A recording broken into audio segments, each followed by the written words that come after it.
Je vais pour la première question vous dire qu'en fait, nous on a déjà une réunion d'évaluation aujourd'hui, mais tout de suite je vous dirais que nous étions partis gagnants pour ces élections. Mais il y a beaucoup de choses qui sont passées en réalité pendant ces élections, et je pense que c'est le moment de dénoncer ces pratiques que moi j'avais connues à l'époque, en fait, quand on était encore très gamin, où il y avait des gestions de conscience, j'entendais parler à la radio, et on l'a vécu. À la veille de ces élections, effectivement, il y a eu d'achat de conscience dans les quartiers. Et les gens responsables de Benno Bokk Yakaar sont rentrés dans les quartiers, dans nos fiefs, donner de l'argent. Et il y a des témoins qui sont là, ils sont entrés dans toutes les familles pour acheter effectivement de la conscience de ces électeurs-là. Malheureusement pour nous, d'autres ont répondu à ça. Mais je dis de toute façon, ce que j'ai à dénoncer, c'est que je ne vais pas comprendre que des responsables de coalition envoient des jeunes aujourd'hui faire ces actes-là. Pour moi, c'est regrettable.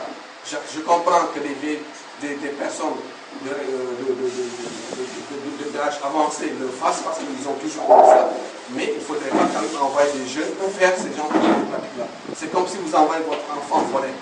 Et c'est ça que nous avons déploré dans cette situation-là. Il y a eu beaucoup d'achat de conscience. Dans tous les quartiers du Sud, il y a ces problèmes. Le second facteur, il y a eu même des menaces au niveau de nos militants.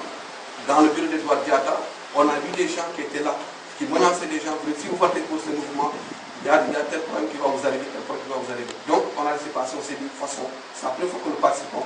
Nous allons nous voter de manière très sereine, et puis donc le mieux gagnera. Mais sachez effectivement qu'il y a eu beaucoup de problèmes qui sont passés la veille, beaucoup de cas de conscience, d'achat de conscience. Et la troisième chose que j'ai oublié d'ailleurs de noter, c'est que c'est le revirement.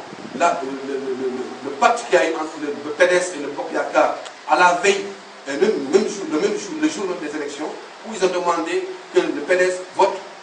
Au lieu de voter pour le PDS, ils ont voté plutôt pour le Bokk Yakaar parce qu'ils voulaient nous bloquer la route. Ils voulaient vraiment nous empêcher de gagner. Donc il y a eu tous ces facteurs que nous avons perdu. Et moi je dirais même que la province, parce que vraiment, au regard de ces résultats, pour une jeune formation, je pense que ça a été un résultat positif.